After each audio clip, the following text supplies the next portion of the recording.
Muslimin rahimakumullah, Al-Faqih Abu Lais As-Samarqandi menceritakan, menyampaikan tentang hadis Rasulullah SAW bahwa tidaklah seorang hamba menapakkan kakinya walau setapak pun ini di alam ini padang mahsyar, sehingga manusia itu akan mendapat pertanyaan, dimintai 4 pertanggungjawabannya. Jadi di sana di padang mahsyar manusia tidak akan menapakkan kakinya walau setapak pun, sehingga akan mendapatkan dimintai 4 pertanggungjawaban.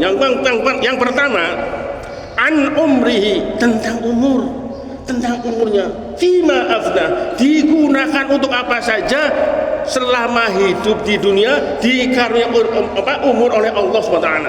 Ini akan diminta pertanggungjawaban umur kita kelak. An umri fima afna. Yang kedua, wa an jasadihi fima ablah, tentang jasadnya, kakinya, telinganya, mulutnya, tangannya, bahkan kulitnya, semua akan dimintai pertanggungjawabannya. Fima agna, sejauh mana jasad yang Allah karuniakan ini digunakan sampai keadaan jasad kita tua, renta, peot, rusak. Ini yang kedua.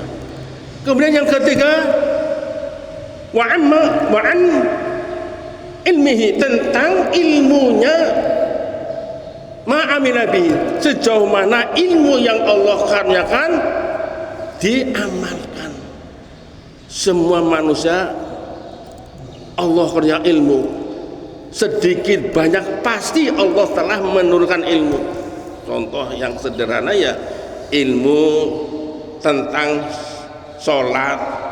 Nah, bagaimana ilmu dia yang telah dimiliki tentang sholat, apakah ilmunya digunakan untuk menjalankan sholat yang benar, yang baik, sesuai dengan syarat rukunnya, sunnahnya. Ilmu ini akan dimintai pertanggungjawabannya. Terlebih yang telah memiliki Allah berikan ilmu yang banyak.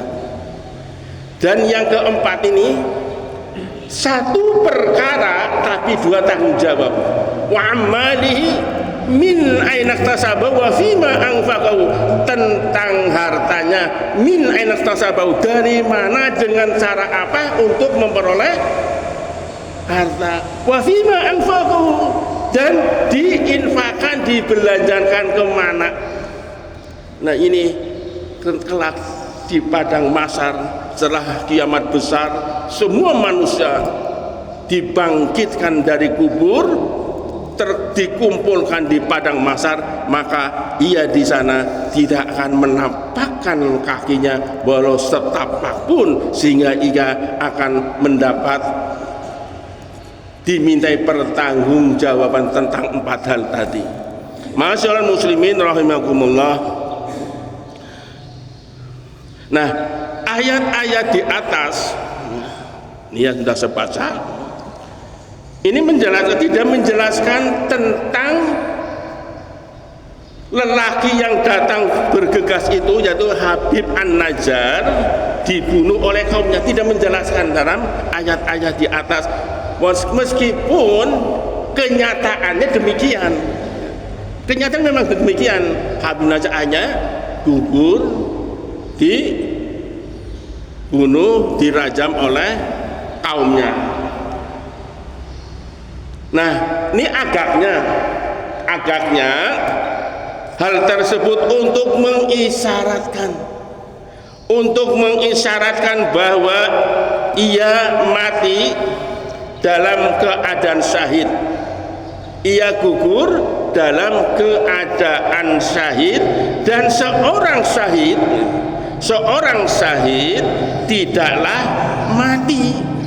Seorang syahid tidak mati, sebagaimana penegasan di dalam Quran surat Ali Imran ya, ayat 169. Di sana Allah menegaskan a'udzubillahi minasyaitonir rajim wa la tahsabanna alladziina qutilu fi sabilillahi amwata bal ahya'un 'inda rabbihim yurzaqun. Dan janganlah sekali-kali kamu mengira bahwa orang-orang yang gugur di jalan Allah itu mati. Sebenarnya mereka hidup di sisi Tuhannya mendapatkan rezeki. Ini penegasan Al-Quran bahwa orang yang gugur di jalan Allah tidaklah mati. Di sini agaknya tentang bagaimana Al-Quran itu sudah menjelaskan tentang mati terbunuhnya di dirajam oleh kaumnya. Kemudian pada surat Al-Baqarah ayat yang ke 154 Allah Subhanahu wa taala berfirman, "Wala taqulu liman yuqtalu fi sabilillahi amwat bal ahya'u walakin la tash'urun." Dan janganlah kamu mengatakan orang-orang yang terbunuh di jalan Allah mereka telah mati. Sebenarnya mereka hidup tetapi kamu tidak menyadarinya. Ini Allah mengatakan jangan sekali-kali kamu mengatakan orang yang terbunuh di jalan Allah itu mati. Jangan, tapi katakan syahid. Katakan syahid bukan mati. Karena apa? Mereka sebenarnya hidup, namun hakikat hidup mereka kita tidak tahu, tidak menyadarinya. Masyaallah muslimin rahimakumullah. Nah, sang syahid itu, ya ini sang syahid ini adalah Habib An-Najjar. Begitu cepat dari satu alam ke alam yang lain. Ya, jadi ayat di atas menurut Sayyid Qutb menggambarkan perpindahan yang begitu cepat dari satu alam ke alam yang lain melalui kematian.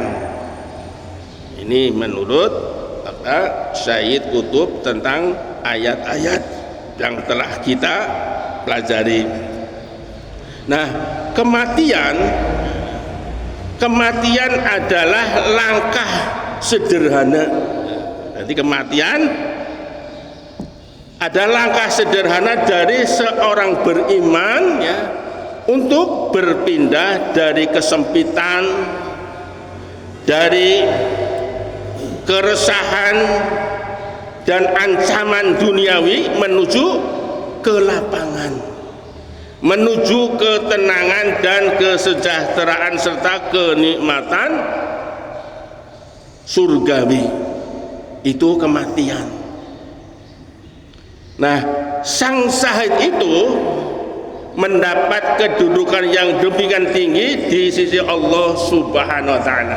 Ini Habib An-Najjar mendapatkan kedudukan yang sangat tinggi ya, di sisi Allah Subhanahu wa taala. Nah, hal ini antara lain terlihat apa? Terlihat dalam semua ucapannya itu dibenarkan Al-Quran, sehingga Al-Quran itu merekam. Allah merekam kemudian diberitakan di dalam Al-Quran. Berarti ucapan beliau Habib An-Najjar ini yang telah dibenarkan pernyataannya dalam berdakwah mengajak kaumnya untuk bisa mengikuti utusan-utusan itu dibenarkan oleh Al-Quran. Apa sebabnya? Buktinya adalah ucapan-ucapannya itu diabadikan Al-Quran bahwa dia termasuk al-mukramin. golongan masuk dalam golongan akromin al-mukromin, orang-orang yang dimuliakan.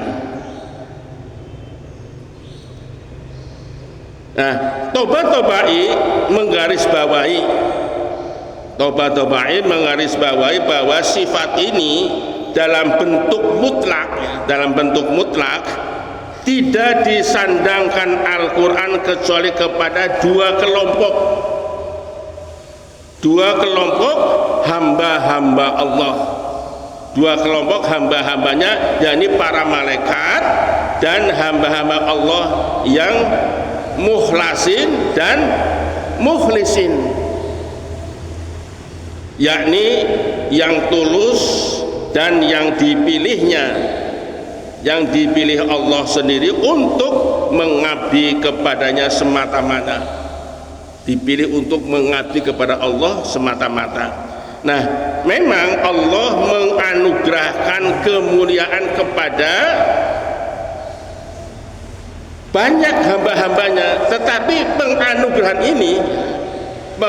ini tidak menjadikan mereka menyandang sifat al-mukromin.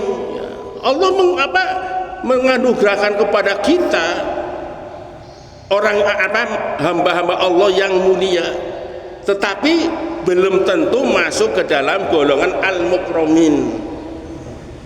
Nah, Allah hanya menganugerahkan kepada mereka kemuliaan, bukan menjadikan mereka dalam kelompok al-mukromin. Ya, memang Allah memberikan kepada kita kemuliaan, tapi belum masuk ke dalam golongan al-mukromin, seperti firman Allah di dalam surat Al-Hujurat, ya, ada pada ayat 13, dan surat Al-Fajr ayat 15. Saya bacakan ayatnya. Di dalam surat Al-Fajr Allah berfirman ayat 15, fa ammal insanu idza mabtalahu rabbuhu fa akramahu wa na'amahu fa yaqulu rabbi akraman. Maka adapun manusia, apabila Tuhan mengujinya lalu memuliakannya dan memberinya kesenangan, maka ia berkata, Tuhanku telah memuliakanku. Ya, anggap ini jadi muliakan Allah. Kemudian pada surat Al-Hujurat, ya, ayat yang ke-13, ya ayyuhan nasu inna khalaqnakum min dzakarin wa unsa wa ja'alnakum syu'uban wa qabaila lita'arafu inna akramakum indallahi atqakum innallaha alimun khabir. Wahai manusia, sungguh kami telah menciptakan kamu dari seorang laki-laki dan seorang perempuan, kemudian kami jadikan kamu berbangsa-bangsa dan bersuku-suku agar kamu saling mengenal. Sesungguhnya yang paling mulia di antara kamu di sisi Allah ialah orang yang paling bertakwa.